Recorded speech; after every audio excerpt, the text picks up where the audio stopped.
the hereafter, al-Qiyamah, does not only mean the end of the world.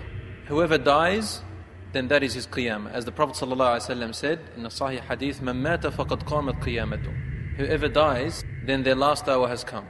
And Allah says in the Quran, and worship your Lord. He's talking to the Prophet ﷺ. Worship your Lord until the yaqeen arrives to you. Al-yaqeen means death here, death.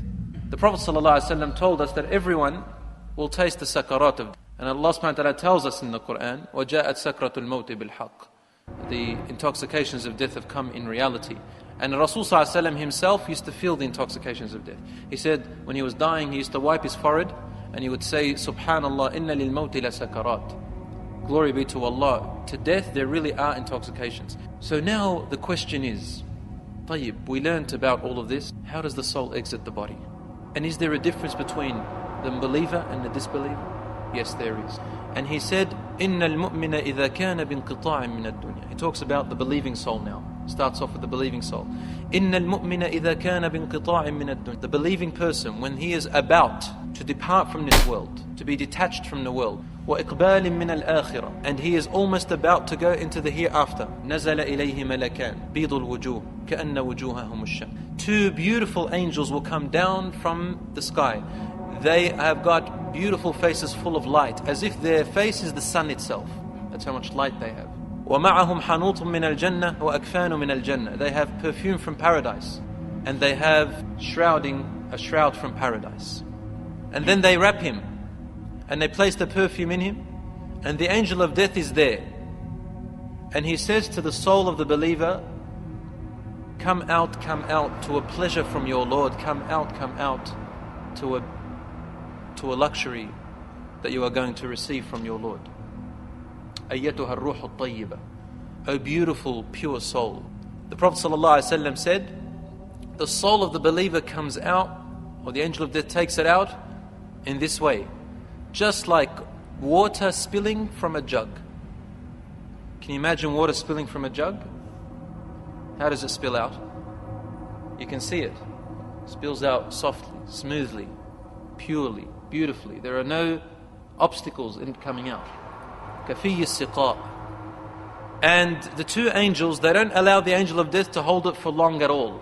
For as soon as they can, they take the soul off him and they place it in this beautiful shrouding and perfume from Jannah. And they climb up with it into the heavens. And every angel that it passes by, because there are angels everywhere, on earth, in between the skies, as you're going, at the first level, everywhere. Angels are uncountable. And each time it passes an angel, or a group of angels, they say, مَنْ هَذِهِ الرُّوحُ الطَّيِّبَةِ. Whose beautiful soul is this? And the angels who are carrying it will say, فُلَانِ ibn فُلَانِ, so-and-so, son of so-and-so. بِأَحْسَنِ الْأَسْمَاءِ الَّذِي كَانُوا يُسَمُّونَهُ بِهَا. With the best names that he was ever called with on this earth. The angels, there are angels at the gates of the first sky. And they say, who is this soul for, this beautiful son? And they'll call it by its beautiful names. And they ask for the gates to be opened for it. And the gates will be opened. And then it reaches the second. And every time it passes by a group of angels, they'll say the same thing and welcoming it. Imagine that, ya akhwan. You've just now departed from the world and there is a welcoming from a creation made of light. There is no darkness in there. There is no hatred. You are the famous one.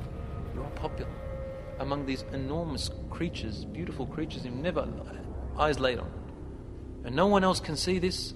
And if we hadn't been told by Allah and His Messenger, we wouldn't have known this reality. We only say what Allah and His Messenger tell us. For we believe in what they tell us of the unseen. It says it reaches a point very high. And then by the time the body is prepared for burial, the soul, Allah subhanahu wa ta'ala orders them to return the soul back. This is in the hadith of the Prophet sallallahu alaihi wasallam. I'm continuing. He says, take it back.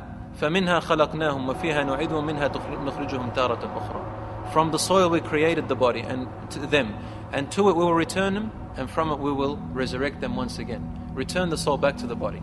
It's going to be questioned in the grave. and they return it into the body. Prophet ﷺ said, then two angels will come to him. Munkarun wa nakir. Munkar wa nakir. It is an Arabic terminology of creatures that are unknown, unidentified, unknown.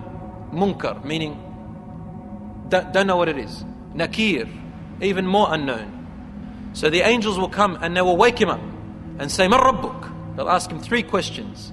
Man Rabbuk? Who is your Lord? وَمَا دِينُك? What is your religion? وَمَاذَا تَقُولُ بِالرَّجُلِ الَّذِي بُعِثَ فِيكُمْ? And what do you say about that man who was sent as a messenger among you? And he will say, my Lord is Allah subhanahu wa ta'ala. I believed in him and worshipped him.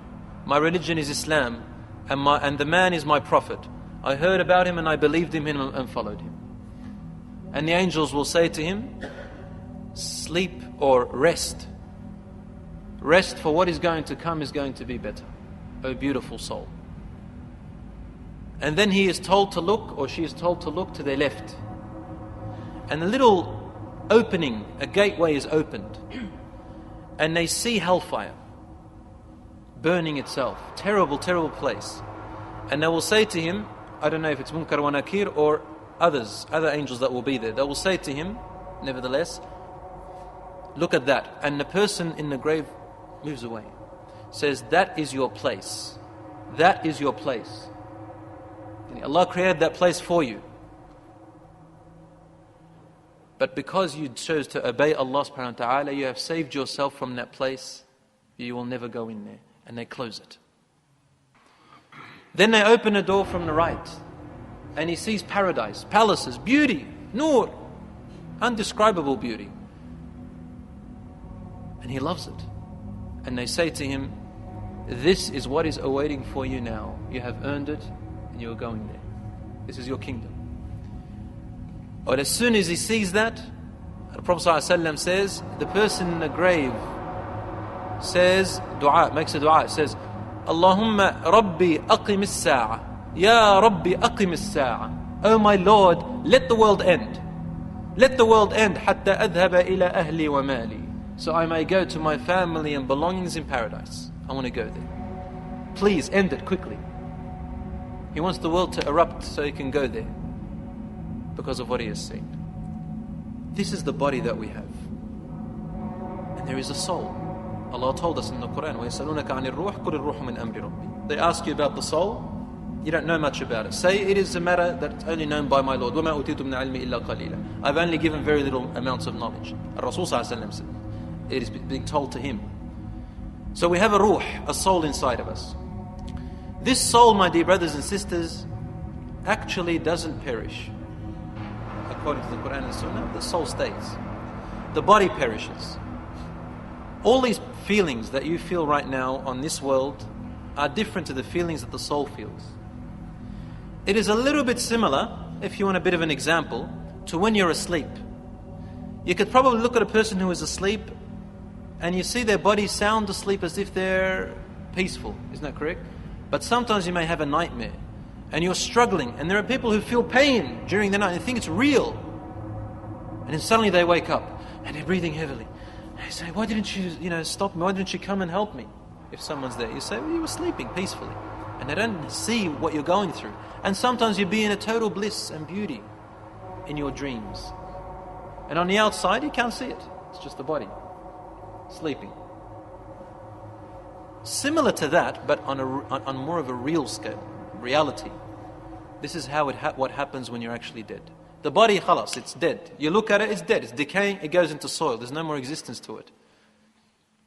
But what actually goes into that next life is the soul. And the soul is returned to the grave. In a world that you and I cannot see or witness. Just similar to how when your body is there and your soul is there, but you're asleep and it's somewhere else, but it's still there. That's why you're still alive. And it goes into a world called Al-Barzakh.